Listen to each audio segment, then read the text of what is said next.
Hi friends, welcome to the YouTube channel Indira క్రియేషన్కు స్వాగతం అండి. ఇవాళ వచ్చేసి నేను సేప్ పట్టీల గురించి మీకు ఒకసారి వీడియోలో చెప్తా ఫ్రెండ్స్. ఈ మధ్య స్టిచ్చింగ్ వీడియోలు, కటింగ్ వీడియోలు చేయక చాలా రోజులు అవుతుందండి. నేను మొత్తం ఈ మధ్య కంప్యూటర్ వర్క్ చేయడం వల్ల వీడియో చేయలేకపోతున్నా, అన్ని వర్క్లే పెడుతున్నానండి. అయితే ఇప్పుడు వచ్చేసి మనం వీడియోలోకి వెళ్ళిపోదామండి. సేప్ పట్టీ గురించి తెలుసుకుందామండి. సేప్ పట్టీ గురించి తెలుసుకోబోయే ముందు మీకు ఒకసారి చెప్తా అండి అది ఎట్లా అనేది. ఎందుకంటే మనము ఈ బ్లౌజ్ యొక్క ఫ్రంట్ పార్ట్ కుట్టడం ఎంత ఇంపార్టెంటో మనం సేప్ పట్టి వేయడం కూడా అంతే ఇంపార్టెంట్ అండి. ఎందుకంటే సేప్ పట్టి అనేది మనకు ఎంత నీట్గా వేయడం వస్తే అంత బ్లౌజ్ అనేది నీట్గా ఇక్కడ కూర్చుంటుందండి. లేకపోతే ఇక్కడ మనం బ్లౌజ్ వేసుకున్న తర్వాత మనకి బొర్ర దగ్గర ఇట్లా పట్టేసినట్టు అవ్వడము, కడుపు నిండుగా రావడము, లేకపోతే ఇంకా చెస్ట్ అనేది పగిలిపోయినట్టు అవ్వడం ఇట్లా జరుగుద్దండి. అయితే దీనికి ముఖ్యంగా కారణాలు ఏంటి అంటే సేప్ పట్టీ అనేది మనకి చిన్నగా పెట్టుకోవాలండి. ఎప్పుడైనా మీకు బ్లౌజు ఎంత పొడవైనా రానియండి. చూడండి, ఇది వచ్చేసి మనకి ఎన్ని ఇంచులు ఉందో చూద్దాం ఒకసారి. బ్లౌజ్ యొక్క పొడవు కనిపిస్తుంది మీకు. మనకు వచ్చేసి మనకి కరెక్ట్ స్టిచ్చింగ్ దాకా బ్లౌజ్ యొక్క పొడవే 15 ఇంచులు వచ్చిందండి. 15 ఇంచులు వచ్చినప్పుడు నేను సేప్ పట్టీ ఎంత పెట్టిన అనేది మీరు చూడండి ఒకసారి. చూడండి, 15 ఇంచుల బ్లౌజ్ వచ్చినా కానీ 2.5కి ఎక్కువ పెట్టలేదు. ఓకేనా? అయితే మీరు ఎప్పుడైనా కానీ బ్లౌజ్ యొక్క పొడవు ఎంతన్నా రానియండి.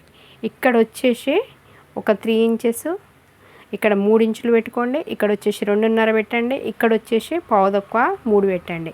అప్పుడు మాత్రమే మనకి బ్లౌజు అనేది నీట్గా కుదురుతుంది, వేసుకోవడానికి బాగుంటుంది. వేసుకున్న తర్వాత కూడా మనకు కంఫర్ట్గా ఉంటుందండి. ఎందుకంటే లేకపోతే ఏమవుతుందంటే అది వేసుకున్నప్పుడు ఎప్పుడు తీసేయాలనిపించేటట్టు ఉంటాయండి కొన్ని బ్లౌజులు. అయితే ఎందుకు చెప్తున్నానంటే ఇప్పుడు మనకు సేప్ పట్టీ అనేది ఎప్పుడు ఎంత చిన్నగా వస్తే బ్లౌజ్ అనేది అంత బాగా కుదురుతుంది. అది ఎట్లా అక్క అని మీరు అనుకోవచ్చు.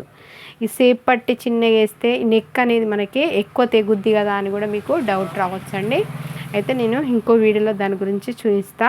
ఇప్పుడు వచ్చేసి మాత్రం మనకి ఇది వచ్చేసి మనము సేప్ పట్టీ అనేది ఒక 3 ఇంచెస్ పెట్టుకున్నా, ఇక్కడ వచ్చేసి 4 ఇంచెస్ పెడతాం. ఓకేనా? మొత్తం 7 ఇంచెస్ వచ్చేస్తుంది. లేదు మాకు ఈ ఉక్స్ల పట్టీ అనేది ఆ బ్లౌజ్ యొక్క పొడవును బట్టే ఇది వస్తుందండి. ఒకవేళ మన బ్లౌజ్ చిన్నగా ఉందనుకోండి, ఈ ఉక్స్ల పట్టీ అనేది తక్కువ వస్తుంది. ఇది బ్లౌజ్ యొక్క పొడవు ఉన్నదనుకోండి, ఉక్స్ల పట్టీ అనేది పొడవు వచ్చేస్తుంది. ఏది వచ్చినప్పటికీ మనకి ఇక్కడి నుంచి నెక్కు పట్టి కానంటే ఇక్కడ మనం ఈ సేప్ పట్టీ వేసుకునేది ఎప్పుడైనా ఇది పెద్దగా ఉండాలండి. ఇది వచ్చి మనకి తక్కువ ఉండాలి. ఇది తగ్గించి ఇది పెద్దగా పెట్టినామనుకోండి, ఎంత పెద్ద బ్లౌజ్ అయినప్పటికీ ఇది మాత్రమే, ఈ భాగం మాత్రమే పెద్దగా ఉంచి ఈ సేప్ పట్టీ మాత్రమే చిన్నగా పెట్టుకోండి. లేకపోయినట్లయితే మనం బ్లౌజ్ వేసుకున్న తర్వాత చెస్ట్ దగ్గర పగిలిపోయినట్టుగా, విడిపోయినట్టుగా ఒక విధంగా ఉంటుంది. బ్లౌజ్ అనేది కుదరదు. ఎప్పుడైనా మనము బ్లౌజును సేప్ పట్టీ కట్ చేసేటప్పుడు ఏం చేయాలంటే ఇక్కడైతే 3 ఇంచెస్ పెట్టేసుకొని, ఇక్కడ 2.5 పెట్టేసుకొని, ఇక్కడ పెట్టేసుకున్నట్లయితే ఇక్కడ ఏ విధంగా అయితే మనం మార్కింగ్ చేసుకున్నామో అదే విధంగా స్టిచ్చింగ్ చేసుకోవాలి. లేకపోతే ఏమవుతుందంటే ఇప్పుడు ఎంత పెద్ద బ్లౌజ్ అయినా, ఎంత చిన్న బ్లౌజ్ అయినా మీరు సేప్ పట్టీ అనేది చిన్నగా పెట్టుకున్నట్లయితే చూడండి, ఆ పెద్ద సైజ్ బ్లౌజ్ అయినా అంతే వచ్చింది, చిన్న సైజ్ బ్లౌజ్ అయితే ఇంకా తగ్గించి పెట్టుకోవచ్చు సేప్ పట్టీ అనేది. చూడండి, ఇప్పుడు మనకు పెద్ద సైజ్ అయినప్పుడు ఈ ఉక్స్ల పట్టీ పెద్దగా అయిపోతుంది, చిన్న సైజ్ అయినప్పుడు మనకు చిన్నగా వచ్చేస్తుంది. ఇక్కడ వచ్చేసి చూడండి ఎంత చిన్నగా పెట్టినప్పటికీ అంత నీట్గా వచ్చేస్తుంది మనకి. ఓకేనా? ఇది మాత్రం మీరు మెయిన్గా గుర్తుపెట్టుకోవాలి. ఇది ఎంత ముఖ్యమేమో ఫ్రంట్ పార్ట్ ఎంత ముఖ్యమో మనకు సేప్ పట్టీ కూడా అంతే ముఖ్యమండి. మళ్ళీ ఇంకొకటి సేప్ పట్టీ కటింగ్ చేసేటప్పుడు ఎంత ముఖ్యమో మనం స్టిచ్చింగ్ చేసుకునేటప్పుడు కూడా మనకు అంతే ముఖ్యమండి. అది ఎట్లా అనేది ఒకసారి మీకు చూపిస్తా. చూడండి, మనము కటింగ్ చేసేటప్పుడు ఎట్లా చేస్తాము మీకు ఒకసారి స్కేల్ తీసుకొని చూపిస్తా. ఫస్ట్ మీరు ఏం చేయండి అంటే ఇట్లా మార్కింగ్ చేసుకోండి. ఏదో మనకు కట్ చేస్తుంది బ్లౌజ్, స్టిచ్చింగ్ చేస్తుందని టకా చేసేసినాం అనుకోండి, ఇట్లా వస్తుంది. బ్లౌజులు పాడైపోతాయి. ఈ మధ్యలో నేను ఒక ఆంటీకి ఎప్పటి నుంచో బ్లౌజులు కుట్టేదాన్ని. కాకపోతే ఏమైందంటే నేను ఊరు వెళ్ళిందని వేరే వాళ్ళ దగ్గర కుట్టించుకుంటే బ్లౌజ్ అంతా ఖరాబ్ అయిపోయింది, పగిలిపోయినట్టు అయిపోయిందండి. అది పగిలిపోయినట్టు అయిపోయి తీసుకొచ్చి నాకు చూపించేసింది. మొత్తము చెస్ట్ దగ్గర మొత్తము పగిలిపోయినట్టున్నది. ఇట్లా వస్తుంది కదండి, మనకి పగిలిపోయినట్టుంది. ఎందుకంటే ఇక్కడ వచ్చేసి మనకి ఆమె ఏం చేసిందంటే కుట్టేటామె ఇది వచ్చేసి మనకి 4 ఇంచెస్ పెట్టింది సేప్ పట్టి. 4 ఇంచెస్ సేప్ పట్టి పెట్టింది. ఇది వచ్చేసి 3 ఇంచెస్ పెట్టేసుకునేసరికి ఆ బ్లౌజ్ వేసుకున్నప్పుడు ఏమవుతుందంటే అది పగిలిపోయినట్టు అవుతుంది. ఇది కడుపు నిండుగా వచ్చేసి ఇట్లా పట్టినట్టు అనిపిస్తుందట. బ్లౌజ్ వేసుకుంటే మంచిగా అనిపిస్తలేదు అంటుంది. ఎప్పుడైనా మీరు బ్లౌజ్ కుట్టించుకునేటప్పుడు ఒక విషయం ఏంటంటే, మనకి ఎవరి దగ్గర అయితే బ్లౌజ్ కుదురుతుందో వాళ్ళ దగ్గర ఇచ్చేసుకోండి. ఇంకోటి ఏంటంటే, మీరు ఎప్పుడైనా కానీ సేప్ పట్టి మాకు చిన్నగా పెట్టాలి అని చెప్పాలి ఎవరికైనా. ఎందుకంటే మనకు పెద్దగా పెట్టినట్టయితే చెస్ట్ అనేది అస్సలు కుదరదు. ఓకేనా?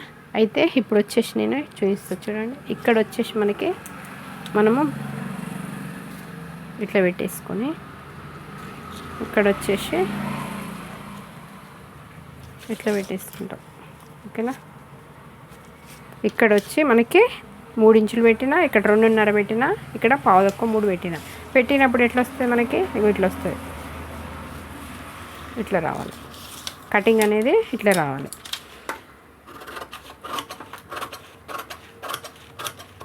చూడండి ఇట్లా వచ్చింది కదా. ఇక్కడ వచ్చి మనకి ఇట్లా పైకి వస్తుంది.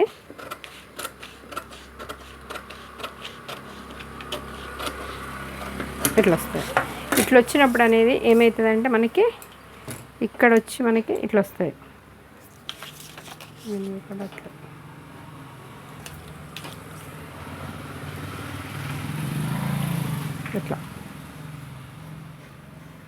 ఇట్లా వస్తుంది. ఇక్కడ మనకి ఖర్చు మందం పోతుంది. ఇప్పుడు మనకి మిగిలింది ఎంత? ఇక్కడి నుంచి ఇక్కడికి గ్యాప్లో మాత్రమే మనకు మిగులుతుంది. అయితే మనము కుట్టేటప్పుడు ఎట్లా కుట్టుకోవాలంటే, ఎప్పుడైనా కానీ చూడండి, ఇక్కడి నుంచి ఇక్కడికి 2.5 పెట్టేసుకుంటాం కదండి. ఇట్లా చూడండి, 2.5 ఇక్కడికి పెట్టుకుంటాం. ఇక్కడ వచ్చేసి మనకి ఇక్కడ మన యొక్క ఫ్రంట్ పార్ట్ యొక్క ఇది వస్తుంది, ఇక్కడ వస్తుంది. ఇక్కడికి వచ్చిన తర్వాత ఇట్లా వస్తుంది. వచ్చినప్పుడు మనము ఇది ఇట్లా కిందికి, ఇదేమో కిందికి పోతాంటే మళ్ళీ కొంచెం పైనుంచి కిందికి వచ్చి కింది నుంచి కొంచెం పైకి తీసుకోవాలి. అప్పుడు మనకు ఇది సేప్ పట్టి అనేది మంచిగా నీట్గా వచ్చేస్తుంది. బ్లౌజ్ కుదరడం కూడా మనకు మంచిగా నీట్గా ఇట్లా కుదురుతుంది. కటింగ్ ఎట్లా చేసినామో స్టిచ్చింగ్ చేసేటప్పుడు కూడా మన యొక్క ఫ్రంట్ పార్ట్ తీసుకొచ్చి సేప్ పట్టి మీద పెట్టినప్పుడు ఇక్కడి నుంచి ఇక్కడికి పెట్టి ఇట్లా తీసుకురావాలండి. మీకు ఒకవేళ తెలియకపోతే చాక్ పీస్ తోటి మార్కర్ ఉంటుంది కదండి, మార్కర్ తోటి మనము ఫస్టే మీరు ఇట్లా పెట్టుకోండి. ఆ సేప్ పట్టి మీద ఇట్లా వేసుకోండి. షేప్ అనేది ఇట్లా పెట్టేసుకొని ఎక్కడి వరకు మీరు స్టిచ్చింగ్ చేయాలనుకుంటారో ఇట్లా పెట్టుకున్నట్లయితే మీకు మంచిగా నీట్గా వచ్చేస్తుంది. బ్లౌజ్ అనేది కూడా మనకి నీట్గా కుదురుతుందండి. ఓకేనా? ఇట్లా అయితేనే మనకు ఈ యొక్క బ్లౌజ్ అనేది నీట్గా కుదురుతుంది. ఇట్లా చేసుకోండి. ఓకేనా? మనకు బ్లౌజ్ ఈ ఫ్రంట్ పార్ట్ ముఖ్యమే, కటింగ్ ముఖ్యమే, స్టిచ్చింగ్ ముఖ్యమే. సేప్ పట్టి అనేది కూడా మనకి ఎప్పుడైనా చిన్నగా ఉన్నట్లయితే బ్లౌజ్ యొక్క షేప్ అనేది మంచిగా నీట్గా కుదిరి మనకు బ్లౌజు బాగా నీట్గా వచ్చేస్తుంది. ఓకేనా? అందుకు మనం ఎప్పుడైనా కానీ కటింగ్ చేసేటప్పుడు చూసుకోవాలి, స్టిచ్చింగ్ చేసేటప్పుడు చూసుకోవాలండి. కటింగ్ ముఖ్యము, మనకు స్టిచ్చింగ్ ముఖ్యం. ఓకేనా ఫ్రెండ్స్? నెక్స్ట్ వీడియోలో ఇప్పుడు కటింగ్ చూపించిన కదండి, నెక్స్ట్ వీడియో మీకు స్టిచ్చింగ్ సేప్ పట్టి అనేది ఏ సైజు ఉన్నా కానీ ఎంత పెట్టి నేను స్టిచ్చింగ్ చేస్తానా, అప్పుడు అది ఉక్సుల పట్టి ఎంత వస్తుంది అనేది కూడా స్టిచ్చింగ్లో మీకు మరొక వీడియోలో చూపిస్తాను ఫ్రెండ్స్. ఓకేనా ఫ్రెండ్స్? ఈ వీడియో కనుక మీకు నచ్చినట్లయితే లైక్ చేయండి, షేర్ చేయండి, సబ్స్క్రైబ్ చేయడం మాత్రం మర్చిపోకండి ఫ్రెండ్స్. ఓకేనా ఫ్రెండ్స్? Thank you friends.